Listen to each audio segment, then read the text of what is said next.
What the fuck is up, creeps? It's officially 2026. And yes, in the back of my head, I'm definitely wanted to say 2025 because I still feel like it's last year, but we're here in the new year. The last episode you heard of 2025 was our top 10 horror movies of the year. So, of course, it's time for our most anticipated horror movies of the new year. I'm your host, Justin. I'm Jeremy. I'm B Ready. And we talked about this on the last episode, boys, but I reflected a little bit further after we recorded, and we got some feedback from our listeners and followers and fans and such, and I really truly believe that last year was a pretty epic year for the horror genre. I'm not sure, looking at my list right now, if it's going to be able to be topped, because we've had a couple of good years in a row, regardless of what B Ratty has said in the past. Take some time to reflect, right? I mean, sometimes you change your mind, right, B Ratty? Yeah. I'm But the first one to say I'm wrong. Yeah, sure. I mean, I'm never wrong, but I'm the first one to say it if I am. well, if there's anyone on this show that's never wrong, just hasn't it's me, happened yet. motherfucker. Right, I just haven't had the opportunity to say that yet. But as you guys are going down, you're creating your lists for this episode for our listeners here. How are you feeling overall before we get to the titles about this year? Man, as I was putting this list together, I was like, holy fuck. And like, I did, when I put the list together, I did 10 movies, and I did some honorable mentions. I know we're only doing top 5 for this one, but as I was putting the list together, I was like, holy shit. Cause like, I hadn't really paid attention to anything that was, going to be released this year outside of a couple movies that already have trailers, like Send Help Right. and shit like that. But as I was putting the list together and kind of researching what was coming out and who was putting out what and who was in it and the plots of these movies, man, I feel like this is going to be a really stellar year for horror. Like, so many of the plots and production things like photos, etc., for the movies that I was looking at sound amazing. And for the most part, like, all original horror that I'm super excited about for the most part. So yeah, I think that 2026 has the possibility for being the best year in horror in a very, very long time if these movies stick the landing. Yeah, I think like the holiday season is always kind of like that time of year for like when bands announce their tours. So you're just kind of waiting. Same with the movies. Like, we've known a lot that are coming out in 2026, but I feel like you get the more like I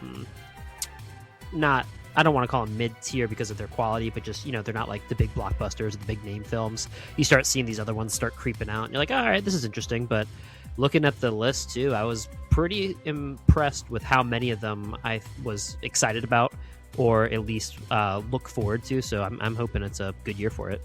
Yeah, I agree with both of you guys. I think once I finally sat down and you're actually looking at, a few lists, the ones that are available, of course, and we've said this every single year that we do these anticipated episodes, there's always something that pops up, or a few movies that pop up that aren't on any lists at the beginning of the year, that one of us or all of us is like, holy shit, we have to see this. This looks great. People are clamoring on about it, and it's going to be this big deal, this indie little hit or whatever it may be.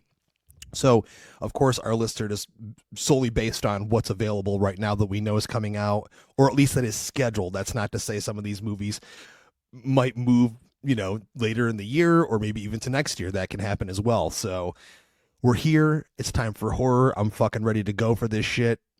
Be ready. We're going to kick it off with you, my friend, for your number 5 most anticipated. So number 5 for me is upcoming. It's written by Andrew Kevin Walker, who also wrote Seven. That's what he's most known for.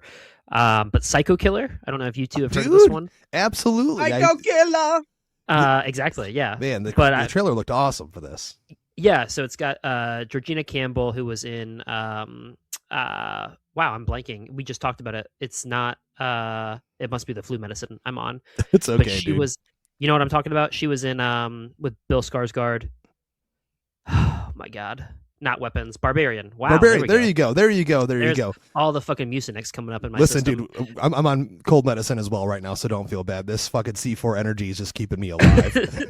But it's got her in the lead, and it's her mission to take down a serial killer known as the Satanic Slasher, played by James Preston Rogers, after he murders a state trooper who is also her husband. It's also got Logan Miller, Grace Dove, and Malcolm McDowell in it in supporting roles. And it's coming out pretty early in the year. February 20th, I think, is when it has its release date right now. But it sounds really fucking cool. I read this book years ago called Killer on the Road, which is about how like the interstate system when it was created ended up being like the perfect like chamber for serial killers to do their thing. And this movie sounds like it's going to kind of follow that with like the Kansas highway. Like you talk about some desolate areas of just like road with nothing around it. So I'm excited. Trailer looks good too. Yeah, I agree. This one is on my honorable, only because I don't know much about it. I only saw the trailer one time, but when I did, I was like, holy fucking shit, what is this movie? It's tailored to the like-minded folks like me and you, Be Ready, that live and breathe true crime shit all the time. And of course, I think tonally it felt to me like a late 90s, early 2000s horror movie or something, just the style of it, with the trailer. So great pick there, man. Thanks. That was my number 6 pick if we were going to do a top 10. So awesome. That one's awesome, super anticipated from me as well. But my number 5 is a film about a shape-shifting creature made of magical clay that haunts Gotham City, alternating between villain and ally of Batman. Multiple tragic figures have taken on the Clayface mantle over the years, and it stars Tom Rhys Harries. I'm talking about Clayface. Fuck yeah. And what gets me pumped for this is it's been touted as a body horror film, and Mike Flanagan, that wrote this or co-wrote this, said that basically it was heavily inspired by the Batman the Animated Series 2-part episodes that I think were called Feet of Clay, like F-E-A-T. That's correct. Clay, yep. Which I just went back and rewatched like 2 weeks ago. So rewatching those episodes, which by the way, like I've been rewatching all of Batman the Animated Series and it's amazing. But rewatching these 2 episodes, it really is a perfect horror story, and there's so much that you can do with that. And with Flanagan having wrote it, I'm really, really anticipating this movie big time.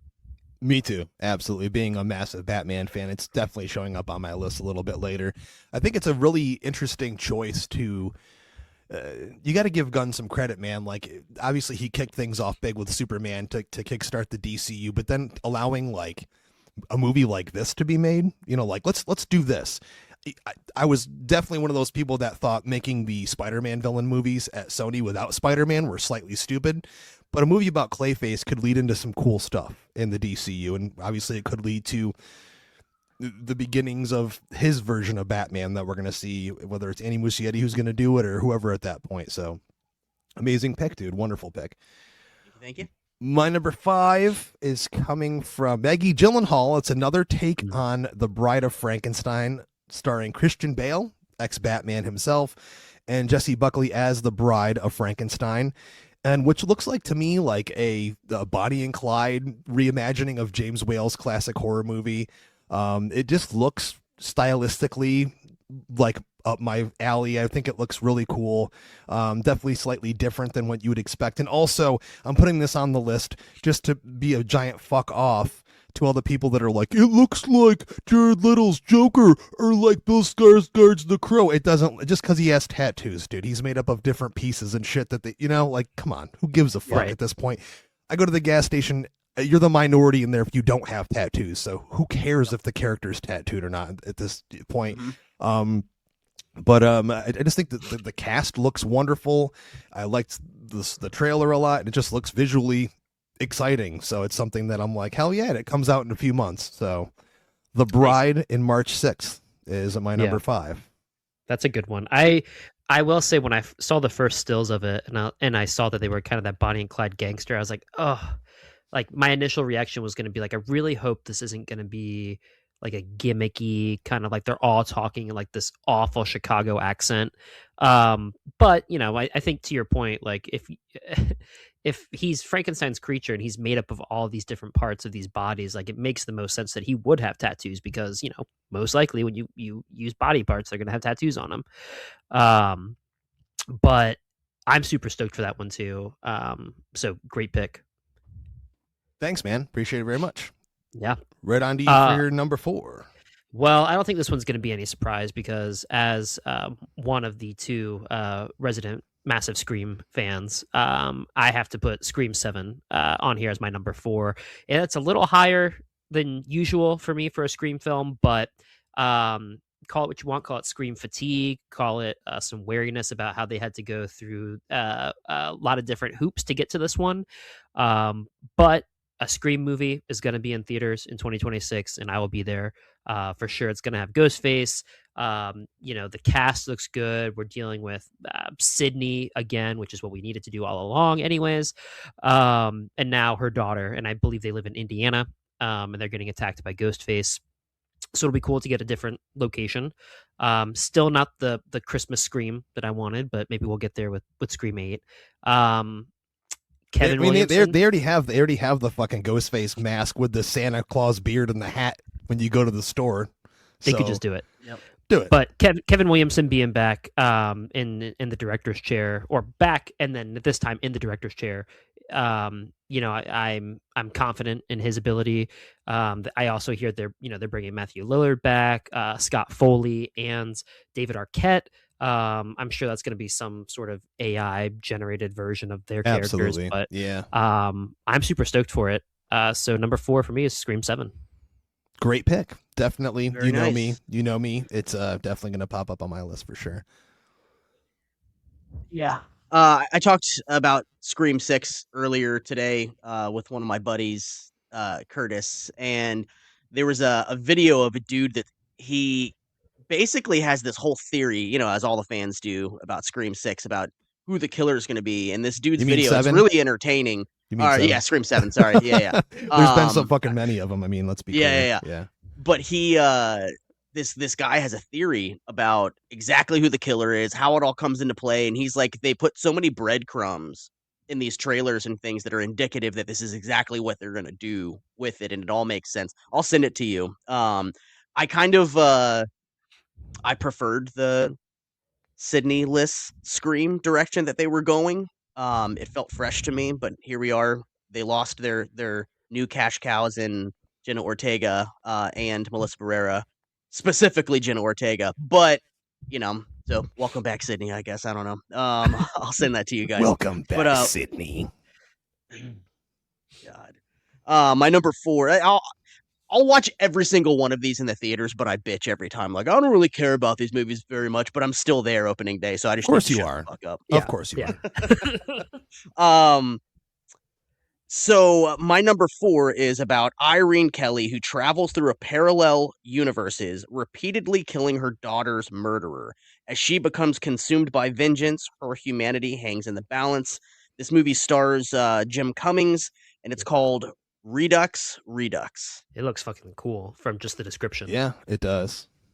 Yeah, I mean, it just as soon as I read that and kind of looked up the movie, it just sounded like something that was right up my alley. Then I'm like, all right, well, yeah, I'm totally on board for this parallel dimension hopping killer weird horror feature. So and Jim Cummings, man, anything that this guy great, does. man. Yeah. Yeah. I love his director. His, Thunder Road was great. The Wolf of Snow Hollow, we covered that on the show.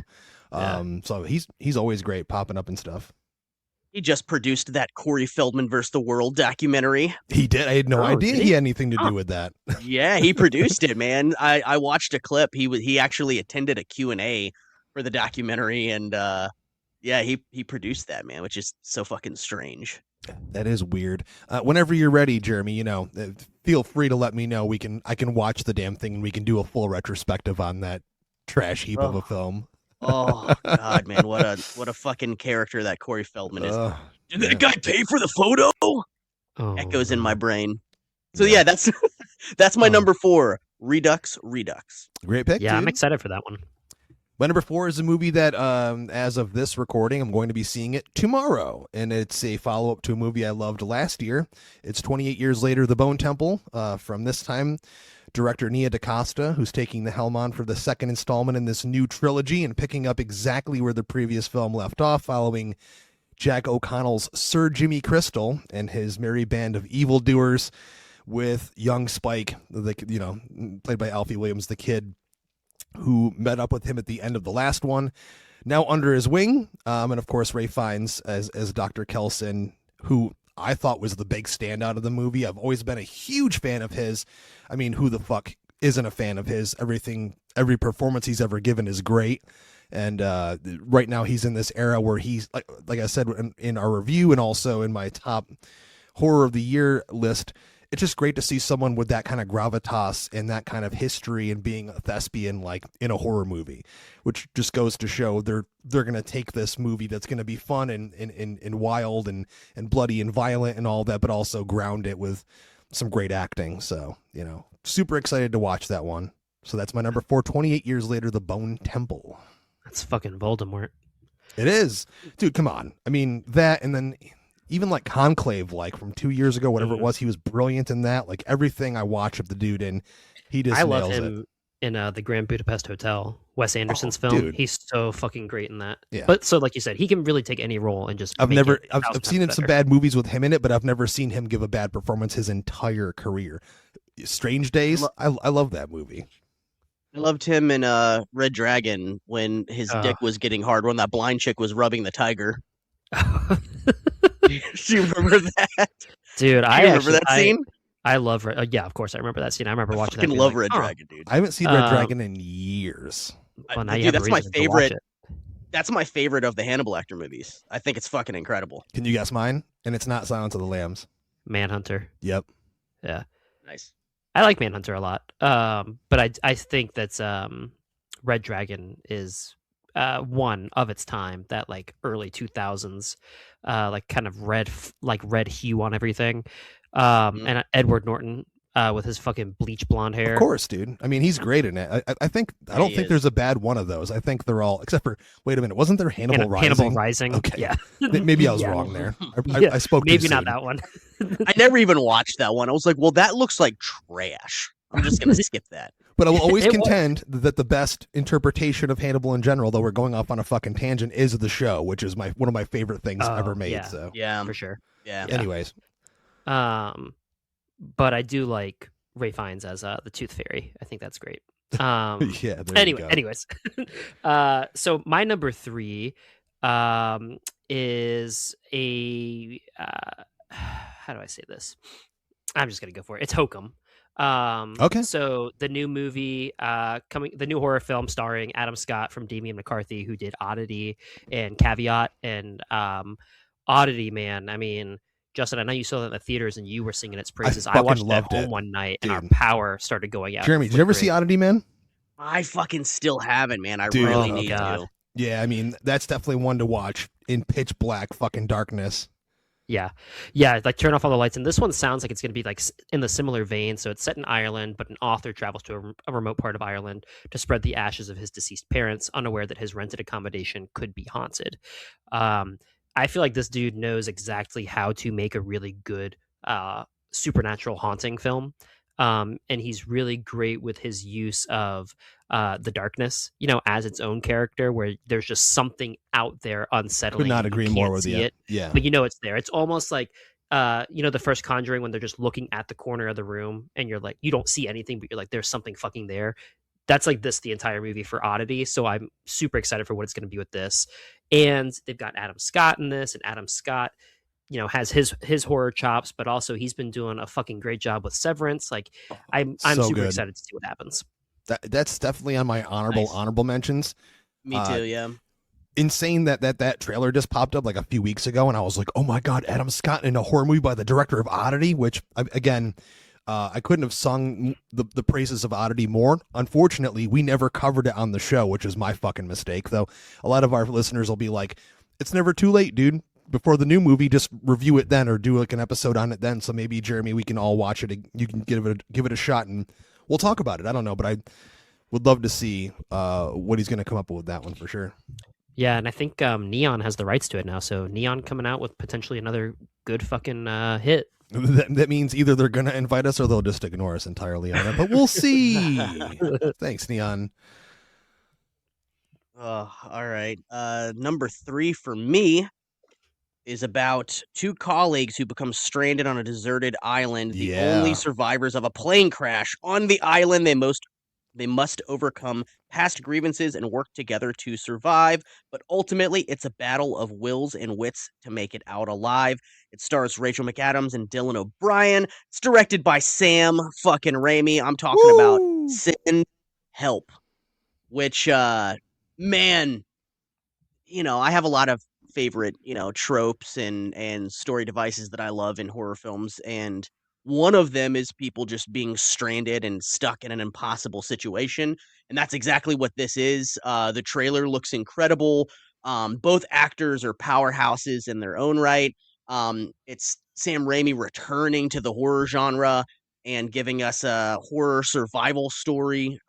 This movie was definitely made for me. I'm super stoked about it. I'm stoked that it's coming out. I think like next week or soon. It's the 30th. or- It's this month on the 30th. Oh, yeah. okay, so end of this month. End of this month. Okay. I'm sure we'll get Uh, to see it early though, hopefully. Yeah, man, I cannot wait to see this one. It looks incredible. So, my number 3 is Send Help. Yeah, That's Good in my ladder 5. Also, a great part about that is Shannon and Swift wrote it, who wrote Friday the 13th, the remake, and Freddy Yeah. vs. Jason. So I'm all about seeing them with some Sam Raimi jams. That's a great pick, dude. My number 3 comes all the way at the end of the year, Christmas time once again for Robert Eggers with Werewolf, where he reunites once again with Willem Dafoe, Aaron Taylor Johnson, and Lily Rose Depp in what is described as a medieval horror movie where a werewolf terrorizes a foggy countryside. Listen, we talked about this in our top horror movies of 2025. Wolfman by Lee Winnell seemed like it was going to be the best movie ever. Like, it was tailor-made for me, being a huge lover of the Wolfman and werewolves in general, and it ended up not necessarily being that. Even though at the time I tried to be more kind to it than I ended up being later on. Yeah. My main hope here, and I know that Eggers is all about the lore. He's all about the mythology. Like, he knows exactly what the fuck he's going to do with this. Please just make the werewolf look cool. Make it an awesome practical werewolf. We saw what he did with Nosferatu. That was an awesome practical creature makeup. This werewolf's gonna have a giant fucking mustache and a little hat. Dude, well, I'm all about that. I've been rocking this mustache ever since I saw that movie, so I'm like, sure, cool, keep that. But also, the werewolf will probably have a massive dick hanging out the whole movie too, so that's a thing. I'm just hoping it's not going to be just a regular wolf. Even though, if you know the mythology, be ready, I'm sure you're aware, the lycanthrope stuff, it's all just a regular wolf back then. It was like a slightly larger wolf that would walk on all fours. I'm just hoping for, like, I know I'm dreaming here, but like the Howling level, like Dog Soldiers level, even some Bad Moon shit. I don't even care. Put a guy in a fucking suit. I want that. Yeah. So, Yeah. Even when we had Stephen C. Miller on the show for his movie Werewolves, the werewolves in that movie were awesome as fuck too. So something along those Fucking lines. Incredible, man. Yeah. They nailed the werewolves in that movie, and I did not particularly care for Nosferatu. It just didn't do it for me. I actually caught an early screening of Luc Besson's Dracula, and Isn't it for free on YouTube or something? It's out there, man. It's been out there. It's been But out. it's coming in to theaters France though for a long time. It's coming Yeah. to theaters here this I'm year. going to see it. I'm going to see it in theaters because honestly, Luc Besson's Dracula was what I was hoping Nosferatu was going to be, and I feel like it's superior to Nosferatu, like tenfold. Bro. We'll have to have tenfold. a very long talk about that when I finally watch. Oh it. yeah, for sure. Doesn't, So Danny Elfman do the score on Elfman that? did do the score. Yeah, he did Yeah. do the score. Yeah. oh no, for Werewolf. No, he did it for Dracula. Oh, nice, dude. I didn't fucking realize that. Yeah. That's great. I mean, the score was great in it. Yeah, I mean, Werewolf is in my top 10 for the year. It's number 7, and I'm hoping that I'm gonna be a lot more hot on this one than I was for Nosferatu. And much like you, Justin, I'm hoping for an actual fucking werewolf and not, you know, a wolf or whatever. Mm. But we'll see what he decides Yeah, to do. we'll see what happens. Well, So, that leads yep, go fine for it. into my number 2 because my number 2 is werewolf. Oh, there it is. Okay. I expected it. Much like you, I think it's I don't know, man. It's hard for me to not love a dark horror movie in winter. All of us love a good wintertime horror movie, and I do think that Nosferatu really grew on me after that first initial screening. I've watched it a couple more times.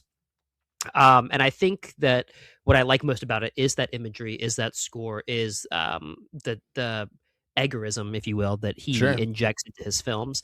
And this one, for Werewolf, Eggers himself says it's the darkest script he's ever written, which would be very impressive to me because I think that The Witch is probably right now for me his darkest score or darkest script. And based on the description alone, it sounds like it will actually be a creature that's stalking this medieval village. And based on some lore and the mythos of lycanthropes and all that, you're correct, Justin, in that it's kind of just regular wolves, but they also used it as a scapegoat if something bad happened. Sure. So it'd always be like if some kid went disappearing or somebody got hurt in the town or something was attacked, it was like, well, it's the werewolf. It's that So I'm damn hoping- werewolf. It's that damn road. So I'm hoping that they do something with that. But I think it's going to be really good, whatever we get. And it's going to be a very nice palate cleanser after the Leigh Whannell Wolfman letdown. Yeah, we need it. We need it. How, Yeah. dude? How was that so bad? Like Invisible Man, he fucking rocked that. Invisible shit. Man it was is so dude. good. It's a modern. I think it's a modern classic. I really do. What I think it came down to is casting was a huge part of it for me. I love Garner. I think she's great, but she just had no chemistry with Abbott at all whatsoever. That was a huge problem. And of course, you made it two. I don't mind them being segregated out in like a one location type thing, but the one thing Joe Johnston's The Wolfman remake did right is, number one, the fucking makeup was amazing. Number two, he had his Wolfman killing motherfuckers left and right, blood gushing everywhere. I don't know. It just was a missed opportunity. I think the script itself was just mishandled. Yeah. I agree. I'm gonna jump into my number. that's my number 2. Yeah, number 2. Very good. Number 2. So we're all looking forward to Werewolf. My number 2 is about an LA cop that discovers a local task force is hiding a secret that puts the residents of his childhood neighborhood in danger. And the danger is vampires. I almost said werewolves. The danger is vampires. This movie stars Dermot Mulroney, CM Punk, and Justin Long, and RJ Styler, aka the Blue Ranger from the 2017 Power Rangers movie. I'm talking about Night Patrol. This shit looks like End of Watch. Yeah. Like it's filmed really gritty and dark and like a real like street cop movie, but with vampires. And I love vampire movies, and much like werewolf movies, I feel like vampire and werewolf movies are really hard to nail. Like when we get one that's a 5 out of 5 or a 10 out of 10, it's amazing because it's a very difficult feat to get an incredible werewolf or vampire story. So I always have really high hopes when we get these new vampire films or new werewolf films. So the trailer looks great. I love that Justin Long is like, fuck it, I'm a horror guy, because like that's where he's really, really planted his roots. And he's just a really great actor all around. I feel like every project he's in, no matter even how small the part is, just like Zack and Miri Make a Porno, his part was so small, but it's like one of the most quotable, memorable scenes ever. In that movie, everything that he's in, he just elevates it to the next level. Even Coyotes that we watched, or at least I watched last year, it wasn't the best movie ever. He was still great in it, entertaining. though. He was great. He was fucking great in it, man. So, I really am down with a dirty street vampire cop movie that's filmed really gritty and almost documentary style looking almost a little bit. So Night Patrol is the moment I saw the trailer for it, I was like, "Oh, dude, this is my shit." So let's just hope that it's I as great as the trailer knew is. I knew that was going to be on your list. Were It looks you like Worse. a lot of fun. were you an Underworld man. fan, Jeremy? No, in fact, I've only ever legitimately fallen dead ass asleep in a movie. Like I'm talking about out hard one time in my entire life. And I'm talking about like snoring, fucking my Which you head do. fell on the You do guy's very loudly, yeah. yeah. Yes. Oh yeah. Come on, you're like outing me and shit. Um but like dude, my like at one point I was sleeping so hard my head fell like onto the dude's shoulder sitting next to me. That was my experience watching Underworld. So no, I'm not an Underworld guy.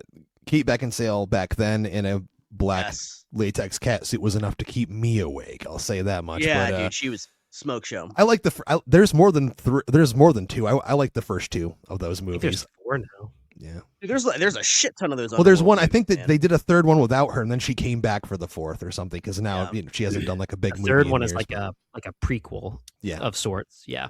But I was anyways, just wondering because that's the best of both worlds: vampires and werewolves. And that's true. That's that's- true. And like I said, I watched a movie I brought up. I was supposed to I might as well mention this on the show because who cares now? That movie Song Sung Blue came out last month. It has Hugh Jackman in it. Ladies and gentlemen, I was offered an interview with Hugh Jackman if I went to go see that fucking movie. I went and saw the movie. The interview never happened. But if I was going to get the interview, I was legit going to ask him about Van Helsing because I rewatched it for the first time in like 20 years in October and was like, shit, man, this movie's campy and corny as a motherfucker, but it's a lot of fun. It's just a really it fun is. monster movie. There it well, is. it's like do you guys remember League of Extraordinary Gentlemen? Of course. Yup. Of Like course. that's the same thing. It's not a good movie, but it's a cornball movie, but it's fun because you're seeing like all of these characters. Like what Shane West played, like was he Tom Sawyer? Is that who he was? It's been so long since I've seen. That's the one with Sean Connery, right?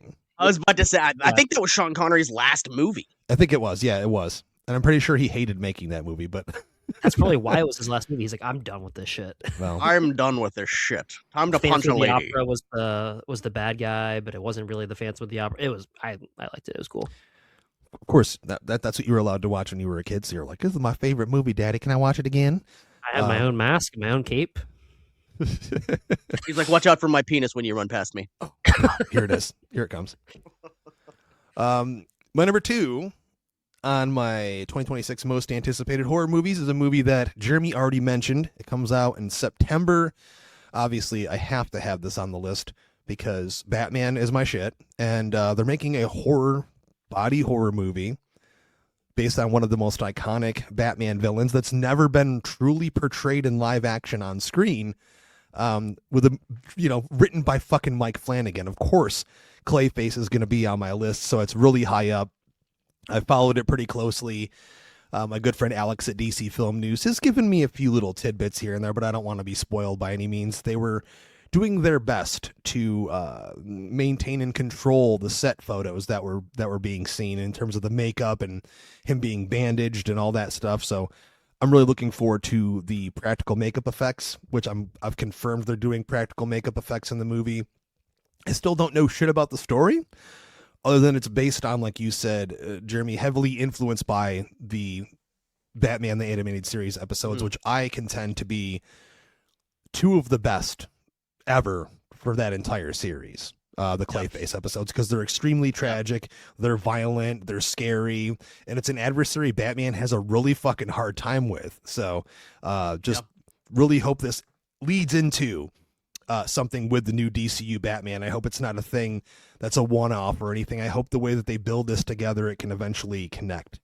But yeah, I don't think James Gunn is doing anything as a one-off. I think that everything he's doing with intention. He said everything. You know what I mean? He did say everything can be its own thing.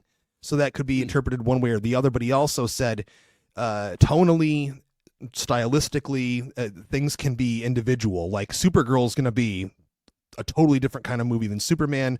Clayface is going to be different than Supergirl, so on and so forth. Like the new Green Lantern show.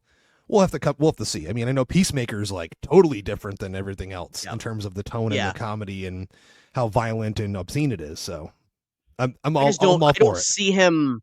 I don't see him green lighting this as part of the DCU as a one-off. Like I think it's going to be a standalone on its own for sure, but I think that he definitely has plans for Clayface down the line Well, as well. if that's the case, then hopefully we'll get an indication as to how grounded or not grounded it's going to be based on this movie, which we definitely will. So yeah, that's my. I mean, if you watch Superman, the newest Superman, which I know that we have, it's all very comic book accurate. Everything is fantastical. There's monsters, there's beasts, there's superpowered beings and stuff like that. It's not the Christopher Nolan Batman universe or the Matt Reeves, like which we're still going to get another one of those. Exactly. It's not one of those things where it's just like, oh well, this is everything has to be explained that it could happen in the real world. Like this is obviously going to be something that's very fantastical, and I think it's going to fit in perfectly with his DCU for sure.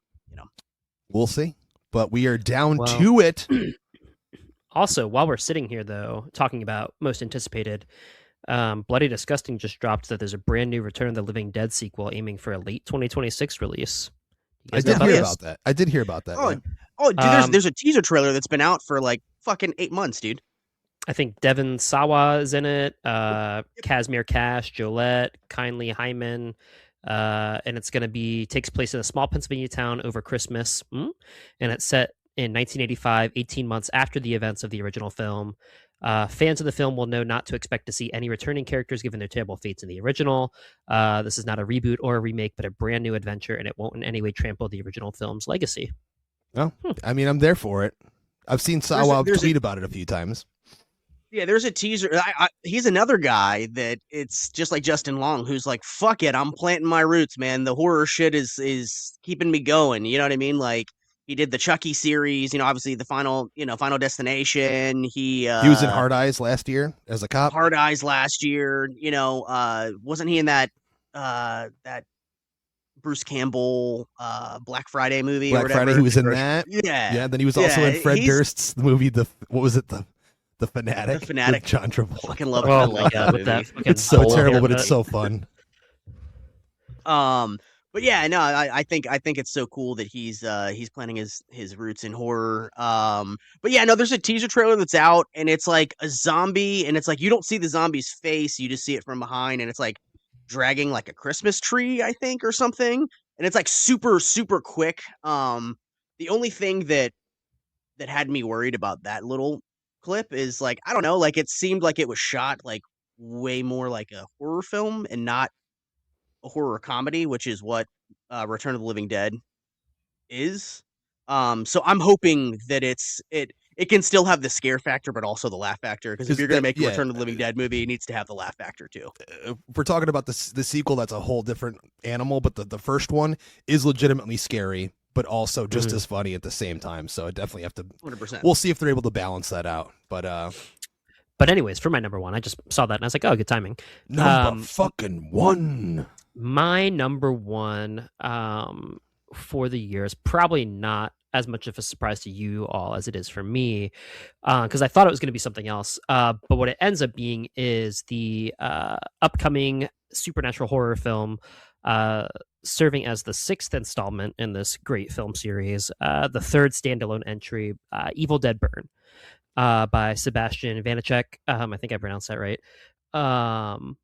Yeah, I mean, there's not really a trailer out yet. There's really not a ton of information except that this one is supposed to be what they quote as a movie that hurts. So, for all the problems that Evil Dead Rise had for me, I still enjoyed that overall for what it was. And I think that this one should prove to be a really fun time. And I'm happy to have another Raimi adjacent or Raimi supervised produced movie out there this year too. So that's my number one. Good pick, dude. It's that's in my honorable mentions. Same. It's in my top. What's great about those movies is even though I didn't particularly love Evil Dead Rise, it still was solid. Like there is there's a bad Evil Dead movie does still at this date and time does not exist. So, there's not a lot of franchises that have been going on for as long as Evil Dead that can fucking say that. Usually you get a stinker at some point, and thanks to Sam Raimi holding his grasp on ownership of and leadership of the Evil Dead franchise. We haven't gotten a bad film yet. So I'm sure this one, if they handpicked this guy and they really believed in what, the story that he wanted to tell, at this point, I gotta believe it's gonna be fucking great. So I'm also really, really excited about that one. So that's a great pick, man. I hope so. I mean, like, they handpicked Lee Cronin, who did a journeyman's job, a solid job with Rise. Apparently, his Mummy movie is not the same case, but we'll see.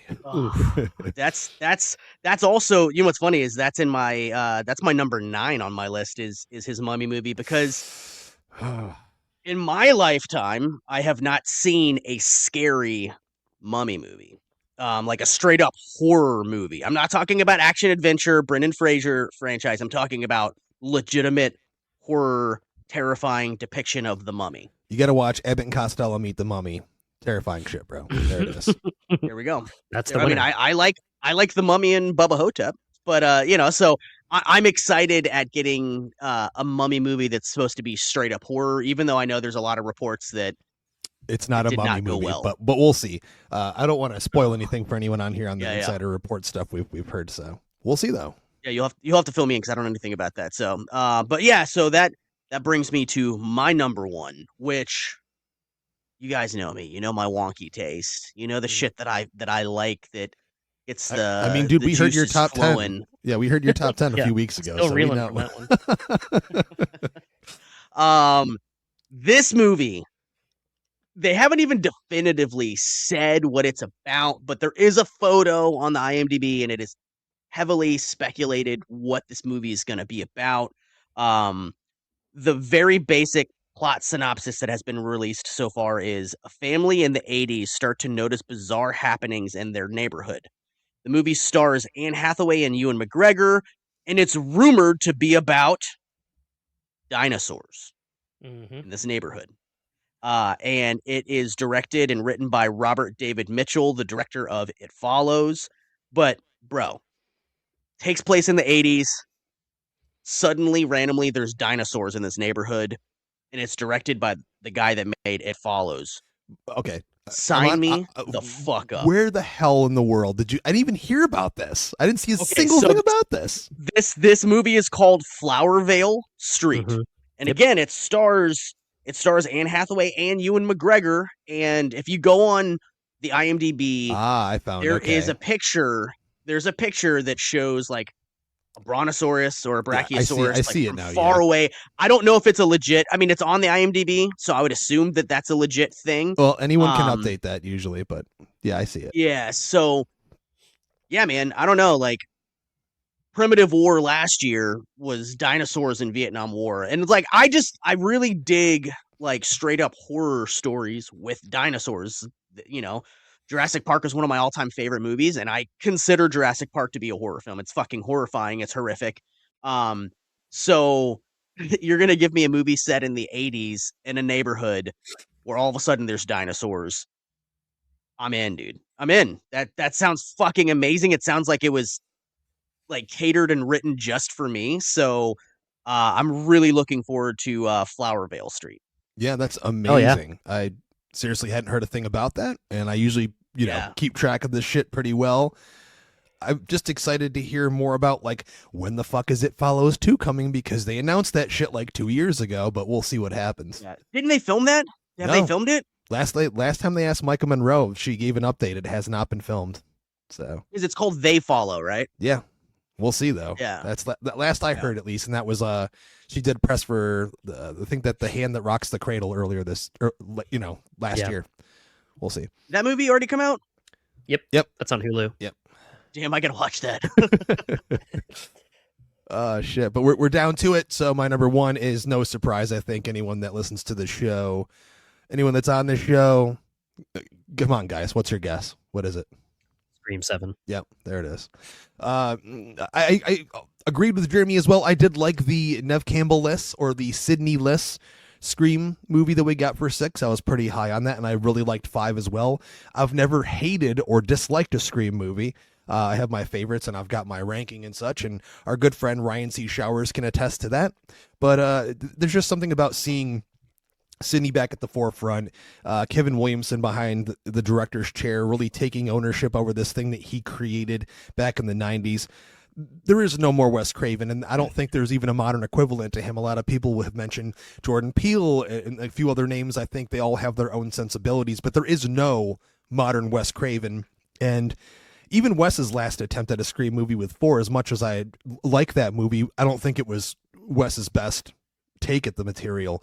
So I'm just really hoping that they capture lightning in a bottle again in terms of pushing forward what is going to be, 3 more movies or 2 more movies, whatever they're going to be, because there's already so much information about the 8th movie out there. Listen, all I want it to do is, there's a checklist I have with Scream movies.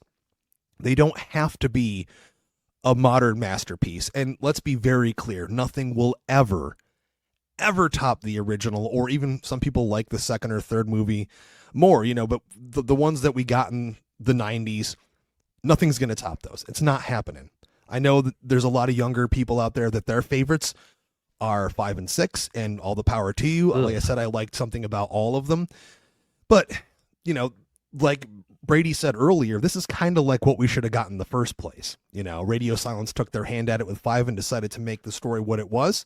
But here we've got those guys. Ghostface coming after, Sidney Prescott's daughter and her family. And, Mason Gooding is back. Jasmine Savoy Brown is back, even though a lot of fans are like angry at them for coming back for I'm like, listen, motherfucker, they're in these movies. Like, you're an actor. That's your job to be in movies. You're going to say no?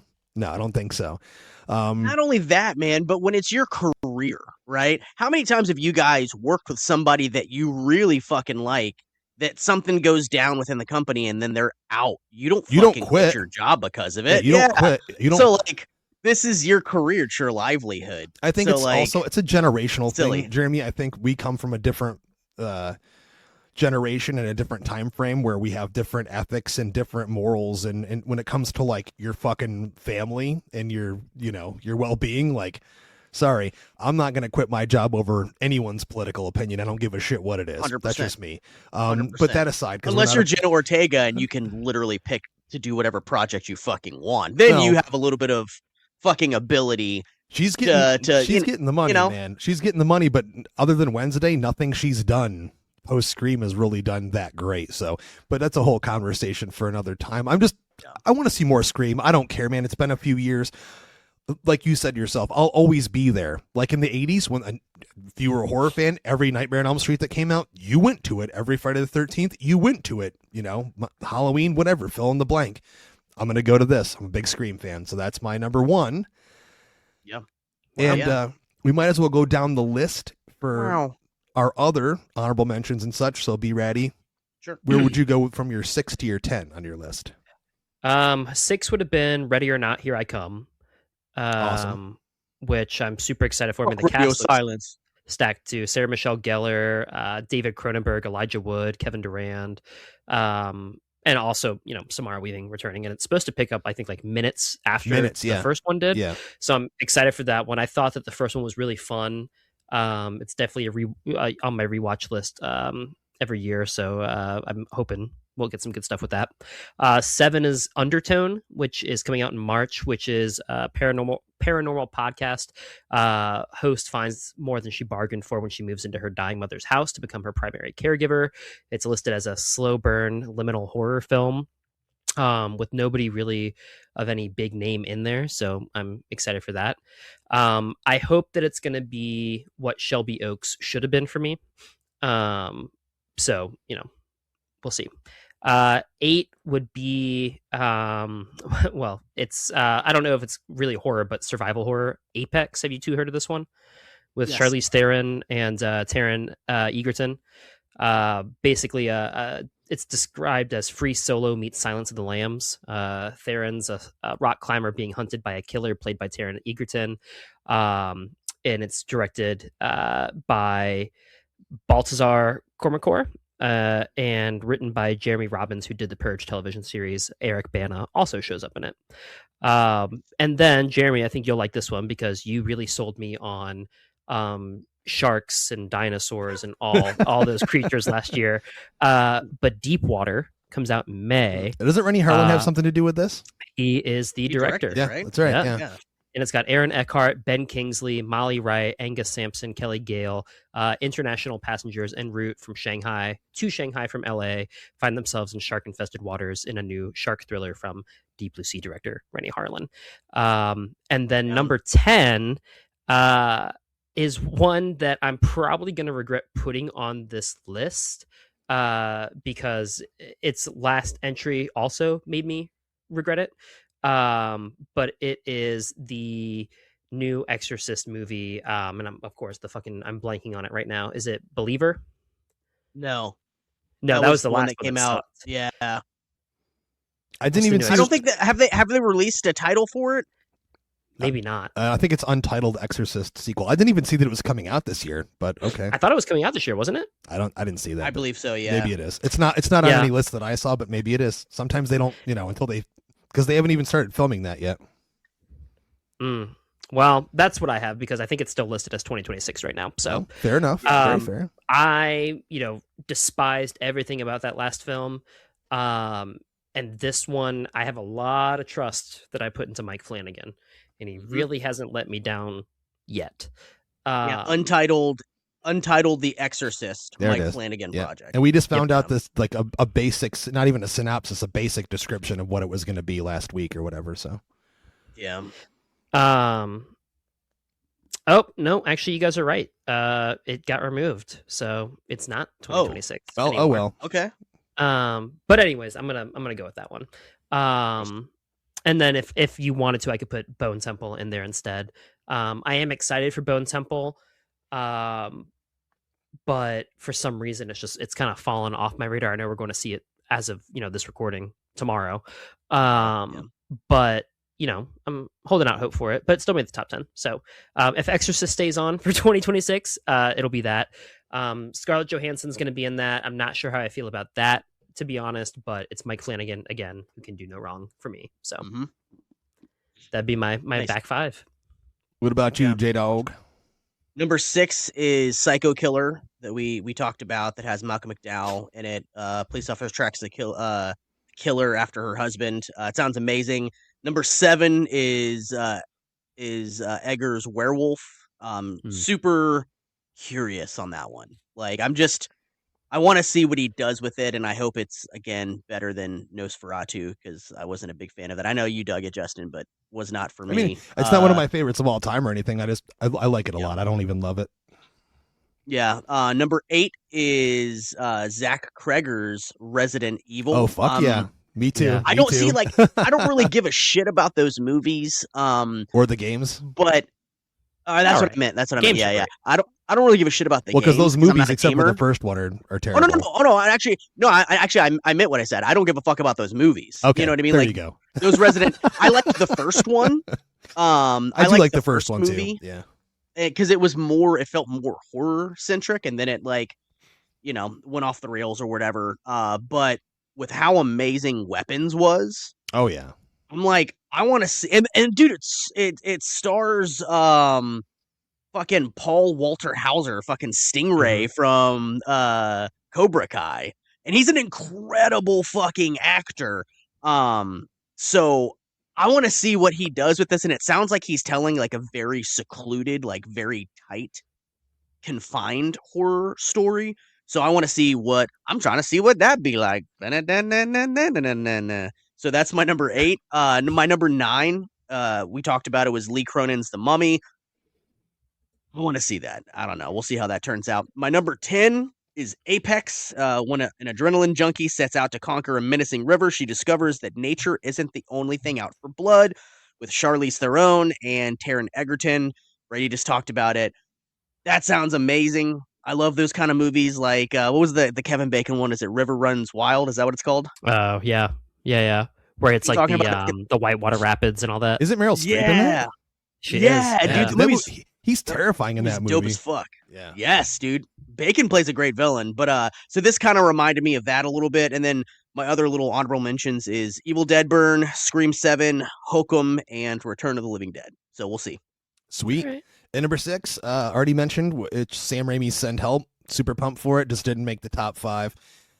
glad to see him back at it. I'm also screening Drag Me to Hell this month at Alamo, Ashburn, Terror Tuesday. So Nice. properly so, we're screening almost all of his movies this month, all of his horror movies at least.